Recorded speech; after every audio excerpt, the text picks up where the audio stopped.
कौन आदि है सब अनादि है, हम सब भारतवासी है, पुर के सबके एक है, पुर के सबे खून एक है, नगर ग्राम वनवासी है, हम सब भारतवासी है। धन्यवाद। इस सत्र में प्रश्नोत्तर का भी क्रम चलने वाला था। जिनको प्रश्न पूछने हैं वह लिखित स्वरूप में पाठक जी के पास, रितेश पाठक जी के पास अभी सत्र समाप्त होने के बाद वो अपने प्रश्न दे सकते हैं। अगले प्रश्न सत्र में पहले चरण में उसके प्रश्न उत्तर के हम कार्यक्रम करेंगे।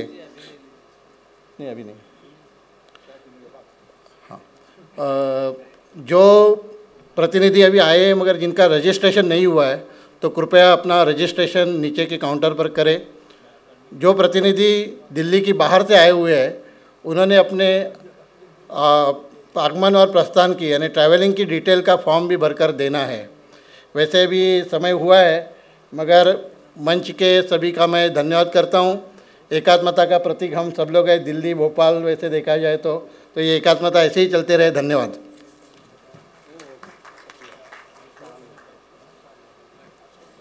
नीचे चाय की व्यवस्था है, 20 मिनट में हम वापस फिर से यहाँ पर आएंगे।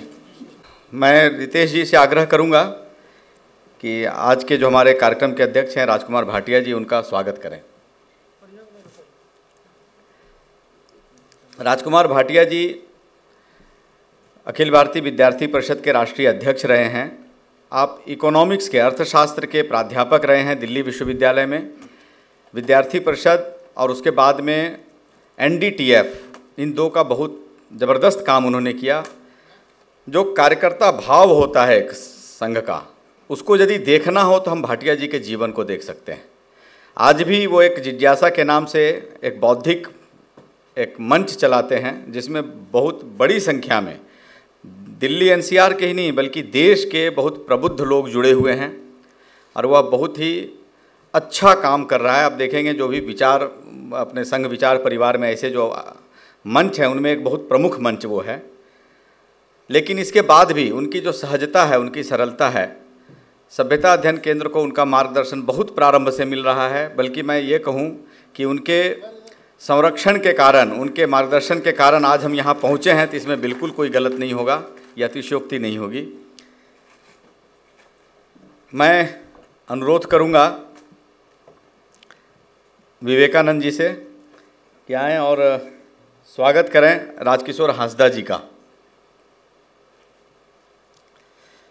राजकिशोर हांसदा जी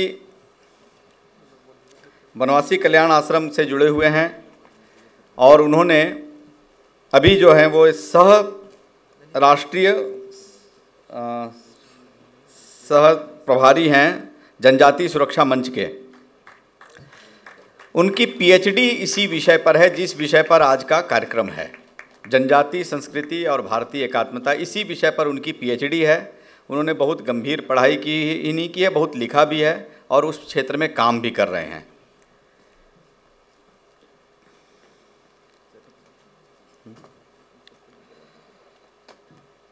एक मिनट, हाँ, मैं अनुरोध करूंगा आरती पंचाल जी से कि वो आएँ और सुश्री फिरमी बोड़ो जी का स्वागत करें। डॉक्टर फिरमी बोड़ो जी असिस्टेंट प्रोफेसर हैं centre for study of social systems में, जो school of social sciences JNU का हिस्सा है। वो centre for north east studies उससे भी जुड़ी हुई हैं और भी कई प्रकार की ऐसी सामाजिक बौद्धिक गतिविधियां हैं जिसमें वो सक्रिय हैं। कल्याण आश्रम से भी जुड़ी हुई हैं।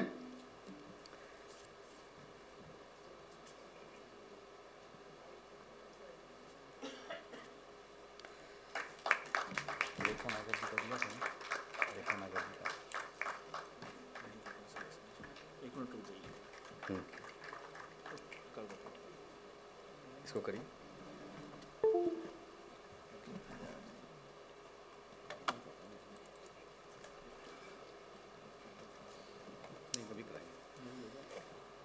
नहीं, मैं अनुरोध करता हूँ संध्या झा जी से कि वो डॉक्टर रेखा नागर जी का स्वागत करें।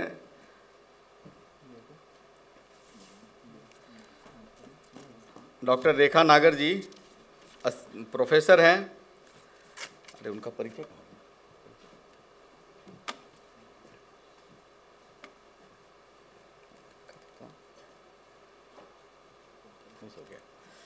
क्षमा करेंगे, उनका परिचय मैं जो है थोड़ा अभी ये छूट रहा है, मैं उनका परिचय भी फिर कराता हूँ। हाँ, ये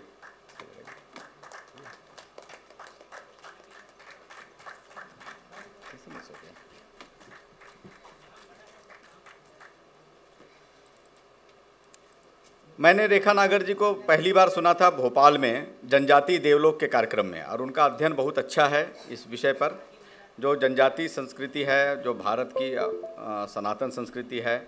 और जैसा कि बहुत अभी चर्चा हो रही थी, अनौपचारिक चर्चा, तो उसमें एक बात निकल कर आ रही थी। वो कह रहे थे कि अलग अलग क्यों बोलना, और वक्ता भी कह रहे हैं कि हम एक ही हैं।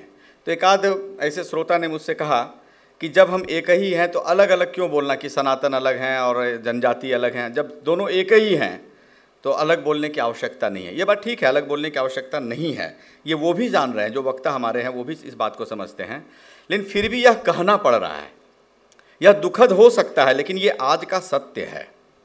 क्योंकि आज जो सामाजिक विमर्श, और केवल सामाजिक विमर्श नहीं कहूँगा, जो अकादमिक विमर्श है, आप पाठ्य पुस्तक पढ़िए, कक्षा 8वीं की NCERT की पुस्तक उठाइए, सामाजिक एवं नागरिक जीवन, और उसमें एक अध्याय है हाशिए पर का समाज, और उस अध्याय में 2 समाज की चर्चा की गई है। उसमें से एक है ट्राइबल, जनजातीय समाज, आदिवासी, और दूसरा है मुसलमान।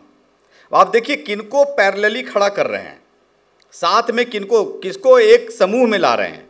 तो हाशिए पर का समाज, इसका एक वर्गीकरण हमारी पाठ्य पुस्तकों में किया गया है, 8वीं कक्षा के बच्चे को पढ़ाया जा रहा है, और उसमें यह बताया जा रहा है कि 2 समाज ऐसे हैं जो हाशिए पर हैं, एक है आदिवासी और दूसरा है मुसलमान।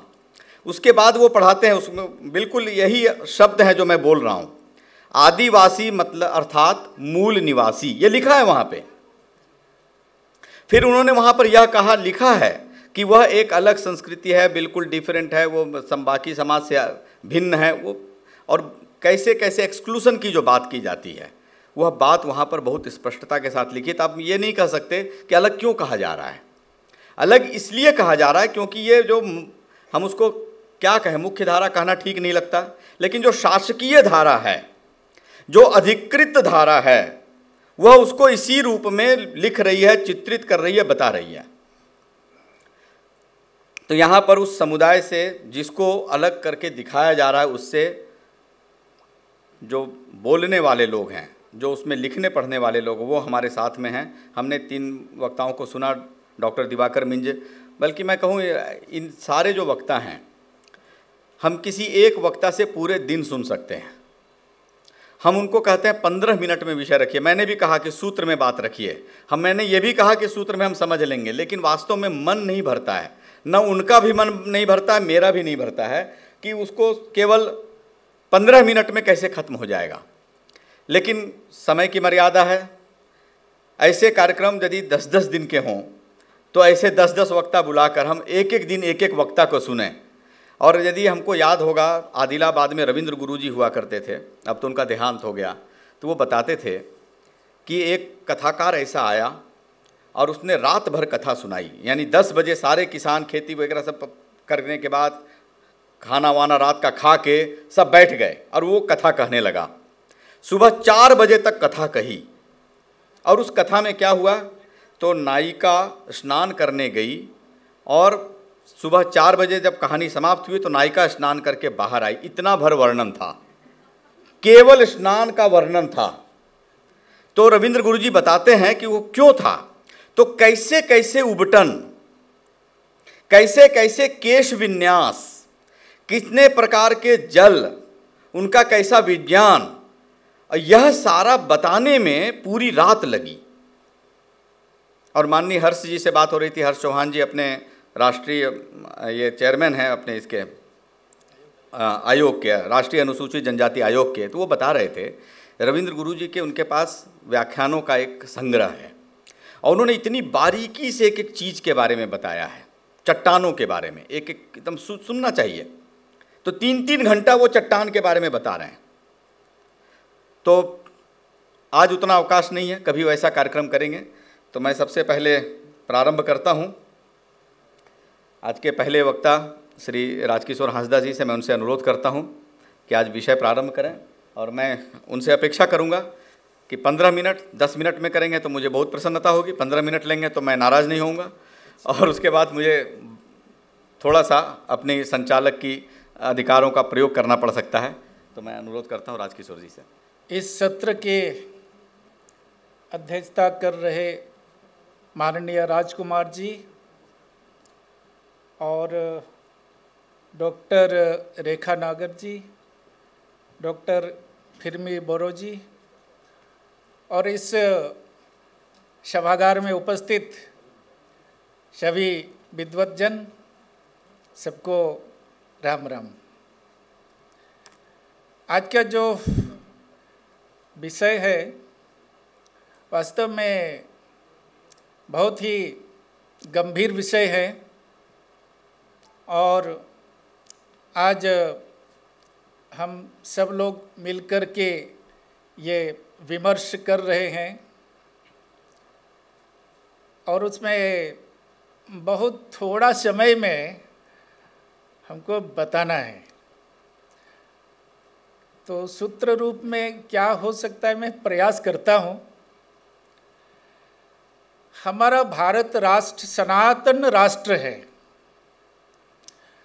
और यहाँ सनातन संस्कृति को, हिंदू संस्कृति को अरण्य संस्कृति कहते हैं, वन्य संस्कृति कहते हैं। इसलिए कहते हैं कि ये ऋषि मुनियों के द्वारा और आविष्कृत किया हुआ, ये तपस्या करके, रिसर्च करके इस संस्कृति का ये वन में, क्यों तो प्राचीन युग में सनातन काल में वन ही और ज्ञान का क्षेत्र हुआ करता था, हम सब जानते हैं। और आधुनिक समय में नगरों में, महानगरों में ये ज्ञान का ये क्षेत्र आ गया, तो उल्टा हो गया। लेकिन हमारा वो वहाँ से जन्म हुआ है, और जो भी हमारे वन क्षेत्र में, ग्राम क्षेत्र में जो भी लोग निवास करते हैं, वास्तव में वो हमारा सनातन संस्कृति वहाँ पर आज भी व्यवहारिक रूप में वहाँ पर दिखाई देता है। इसमें जो भी इस भारत भूमि में जो सभ्यता हो, संस्कृति हो, परंपरा हो, रीति रिवाज हो, जिसका जन्म इस माटी में हुआ है, उस सब का प्रकृति एक है। मतलब सब कहीं कोई भिन्न नहीं है। जो विदेश भूमि में जिसका जन्म हुआ है वो हमसे मिलता नहीं है, कहीं भी नहीं मिलता है। तो हम ठीक है, हम वहाँ रहते होंगे, कोई इधर रहते, कोई उधर रहते होंगे, लेकिन सबका मूल एक ही है, एक ही है। हम इसलिए कहीं पर भी अलग भिन्न नहीं हैं। मैं संताल के बारे में विशेष अध्ययन किया हूँ, इसलिए मैं उसी जनजाति में से आता हूँ। तो उसके बारे में मैं पूर्व वक्ता से भी सुना, जैसे भील के बारे में वो राजा राम जी बता रहे थे, और उसके बाद जो हमारे जो राम शंकर जी वो भी बता रहे थे। तो वैसे मुझको भी लग रहा था कि हमारा ही बात बता रहे हैं। इसका मतलब सब एक है। व्यवहार रूप में आप देखेंगे संताल के बारे में, जो ऋग्वेद के अंदर में जो बातें हैं वो व्यवहार के रूप में संताल समाज में है। जैसे हम कहते हैं अतिथि देवो भव, ये ऋग्वेद में है। तो ये व्यवहारिक रूप में जब संताल के यहाँ देखते हैं तो उसका व्यवहार में है, कैसे है वो मैं उदाहरण के तौर पर आपको मैं बताता हूँ। संताल परिवार में कोई भी एक अतिथि, नए हो पुराने हो, छोटे हो बड़े हो, कोई भी आते हैं, सबसे पहले एक आसन देते हैं बैठने के लिए, जो भी उनके यहाँ उपलब्ध है वो।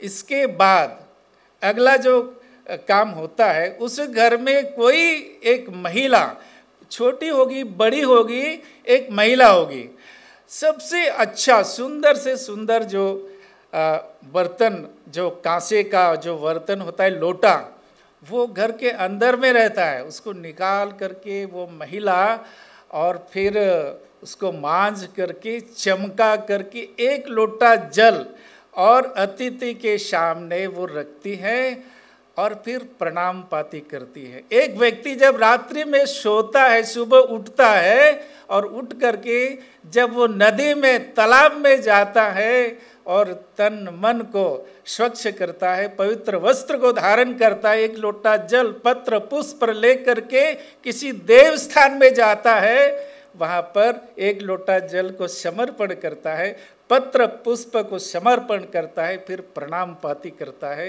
अतिथि देवो भव का साक्षात व्यवहार जो संताल समाज में, जनजाति समाज में आज भी विद्यमान है। और ये लिखा हुआ है कहाँ पर? ऋग्वेद में। वैसे ही वसुदेव कुटुंबकम बोलते हैं। ये इसका मतलब ये विश्व जो है हमारा एक परिवार है, बड़ा परिवार है, विश्व परिवार है। तो संताल समाज में व्यवहार के अंदर में सभी को पेड़ा बोलते हैं। पेड़ा मतलब वो लड्डू पेड़ा नहीं, पेड़ा मतलब अतिथि। संताली भाषा में पेड़ा माने अतिथि, और अतिथि मतलब अपने, पेड़ा मतलब बहुत नज़दीक हमारे हैं, अपने हैं। तो कहते हैं नुदय होड़ पीड़ा करना, नुदय होड़ पीड़ा करना, अर्थात ये संताल अतिथि हैं। नुदय मुस्लिम पीड़ा करना, ये मुसलमान अतिथि है। ये नुदय ईसाई पीड़ा करना, ये ईसाई अतिथि है। ये यहूदी पीड़ा करना है नुदय। इसका मतलब पूरे दुनिया भर के सभी हमारे अतिथि, हमारे सब पीड़ा है। वसुदेव कुटुंबकम, सब अपने हैं। ये भाव, ये हम व्यवहार में संताली भाषा में हम बोलते हैं। तो इस प्रकार से ये हम कैसे हम उस परंपरा से हम कहीं भिन्न नहीं है, व्यवहार के रूप में आज भी हम पालन करते हैं। तो ये है, जैसे एक एक संस्कार हम जन्म से लेकर के मृत्यु तक का सारा जो देखते हैं, कहीं पर भी वो भिन्न नहीं है। अब जैसे बच्चे जन्म लेते हैं संताल परिवार में, तो उस परिवार को छूतक माना जाता है, अपवित्र। दूसरे कोई भी उस गांव का व्यक्ति वह उस परिवार का अन्न जल ग्रहण नहीं करेगा जब तक वो जन्म संस्कार पूरा नहीं होता है, तब तक वो अपवित्र माना जाएगा। ये है, ये सभी जगह है, इसलिए हमारे यहाँ भी ये है। और नामकरण संस्कार भी जन्म संस्कार के साथ ही होता है 3 दिन में। और तीसरा दिन में क्या होता है, तो नीम पत्ता डाल करके मांडी बनाया जाता है चावल का, और पूरे गांव के लोगों को बुलाते हैं और सबको पिलाते हैं। उसको नीम दा मांडी बोलते हैं संताली भाषा में। और जच्चा बच्चा को भी नीम का जो पत्ता है उस खोला करके, उस थोड़ा सुषुम पानी करके उससे नहलाया जाता है। तो हमारे पूर्वज वो भी जानते हैं कि नीम में ये औषधीय गुण है और इसका उपयोग उस समय से जानते हैं। इसी प्रकार से बाकी भी संस्कार है। और विवाह में तो कई प्रकार का उसमें विधि विधान है। तो जैसे हमारे राम शंकर जी बोल रहे थे कि मंडवा होता है, तो मंडप यहाँ भी होता है। उन्होंने 9 ग्रह का चर्चा किया। हमारे यहाँ 3 जो इस धरती को चलाने वाले ऐसे 3 जो देव हैं, जो त्रिदेव बोलते हैं, उसका स्थापन होता है मड़वा के अंदर, जिसको ब्रह्मा विष्णु महेश के रूप में वहाँ पर। और रात में मंडप जो है ना, उसका जागरण किया जाता है। मंडवा जगाव बोलते हैं संताली भाषा में, मंडवा जगाव, मंडप का जागरण होता है। जैसे माता का प्रतिमा कहीं पर दुर्गा माता का, मनसा देवी माता का और प्रतिमा बैठाया जाता है, तो मनसा जागरण होता है, देवी माँ का जागरण होता है, वैसा ही मंडप का जागरण होता है। और वैसे ही शादी विवाह के पूर्व जल का विवाह होता है। विवाह को संताली में बापला बोलते हैं, बापला। और पानी को, जल को दा बोलते हैं, तो दा बापला होता है। माने जल का विवाह होगा सबसे पहले, माने जल देवता है, पहले उसका विवाह होगा। कहीं कहीं तो पेड़ का भी विवाह होगा। तो इस प्रकार से हमारा ये जो हल्दी है, ये दूब घास है, ये सिंदूर है, ये अक्षत है, ये सब जगह व्यवहार में है। संतार समाज में वो सब है। वैसे जब मरण संस्कार, जो मृत्यु संस्कार होता है, दोनों प्रकार का प्रथा है। जलाने का भी है और गाड़ने का भी है। पूर्व पश्चिम करके वो गाड़ते हैं। गाड़ते भी है तो मुखाग्नि होता है, निकट के वारिस के द्वारा मुखाग्नि दिया जाता है, तभी इसको गाड़ते हैं। और फिर जलाने का भी है। तो ये मुगलों का जब शासन हुआ भारत देश में, इसके बाद से कहते हैं कि ये गाड़ने का भी प्रथा ये चला आया, मैंने विकृत के रूप में। हालांकि पहले हम भी जलाते थे। इसीलिए संताली भाषा में किसी का देहांत हो जाता है गांव में, तो हमारा जो गांव समाज को चलाने के लिए एक समिति, परंपरागत समिति होता है, जो गांव का हेडमैन को मांझी अड़ाम बोलते हैं। जोग मांझी होता है, परानिक होता है, नायकी होता है, कुडम नायकी होता है, इस प्रकार का, और गुड़ित होता है। तो गुड़ित जो है वो पूरे सब को सूचना देता है। उसको बोलता है चलो सब गौ सहान मतलब कंधा में टांग करके, सहान मतलब लकड़ी, वो तो घर घर से वो लकड़ी सब लोग लेकर के आता था उन जमाने, उस समय में। बाद में वो परिवर्तन हुआ है, तो आज भी वो शब्द में तो है गौ सहान, माने सब लोग अपना कंधे में वो करके आना है। तो सब गांव में, चाहे वो हरना मुरना होगा, चाहे आनंद खुशी का विवाह का इत्यादि होगा, तो पूरे गांव के लोग सामूहिक मिल कर के सब करते हैं। एक परिवार में शादी है, लेकिन पूरे गांव के लोग मिल कर के सहयोग करते हैं। तो ये है सभी जगह। अंत में वो अस्थि का विसर्जन होता है। वो जो निकट में जो भी तालाब होगा, नदी होगा, गंगा नदी है तो वहाँ भी नज़दीक है तो वहाँ करेंगे, बाकी जो भी नदियाँ हैं तो वो अस्थि प्रवाहित करते हैं। तो ये है, वो सब जगह है। और अंत में जब तक श्राद्ध नहीं होता है तब तक कोई भी शुभ कार्य उस परिवार में नहीं हो सकता है। तो ये सभी हमको एक करता है। और ये सनातन जो संस्कृति है, इसका आधार ही प्रकृति है।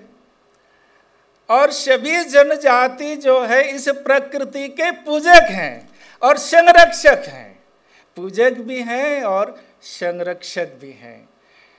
तो इसमें कहीं से भी ये भिन्न नहीं है। ये विदेशियों का बहुत बड़ा इस प्रकार का ये जो षड्यंत्र ये जो चल रहा है, आज इस समाज को, सनातन धर्म को समाप्त करने का बड़ा षड्यंत्र है। वास्तव में ये जो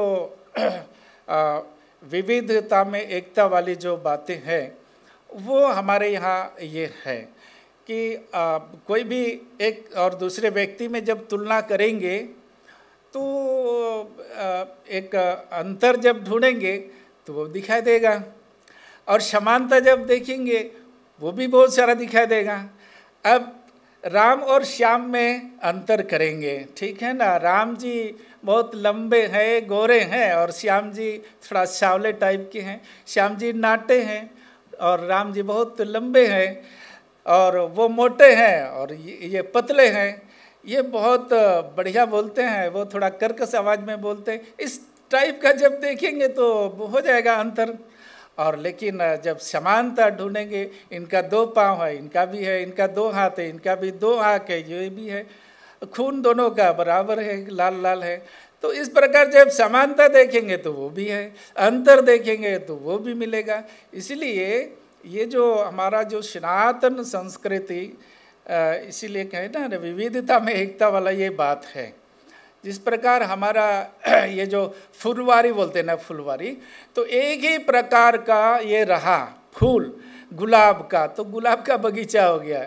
ये गेंदा फूल का एक बगीचा है, तो क्या बनेगा, गेंदा का बगीचा है, लेकिन उसमें हजारों प्रकार का फूल है, सब एक से एक, सब श्रेष्ठ, अच्छा, और किसी में झगड़ा नहीं होता है कि मैं ही श्रेष्ठ हूँ। गुलाब बोलेगा मैं ही श्रेष्ठ हूँ, बेली बोलता है मैं ही श्रेष्ठ हूँ, और बाकी जो फूल पुष्प वो, ऐसा कभी झगड़ा नहीं होता है।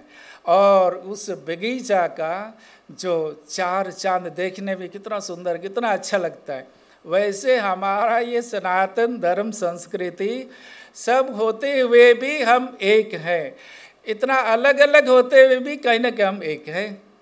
और जैसे सबकी माता धरती माता, हम धरती को माता मानते हैं, सबका पालन पोषण करती हैं, हम नदी को माता मानते हैं, पेड़ पौधे को भी और तुलसी माता मानते हैं, और सारा दर्शन ये हमारा एक है। एक गीत करके मैं समाप्त करता हूँ। संताली में एक गीत है, होर रे हो चांदो बीर रे हो चांदो, गोटा टंडी चांदो मीनाया, होर रे हो चांदो बीर रे हो चांदो, गोटा टंडी चांदो मीनाया, सुख रे दुख रे चांदो की बोन्यो मिया, सुख रे दुख रे चांदो की बोन्यो मिया, चांदो गे ये गोड़ो बाबूना,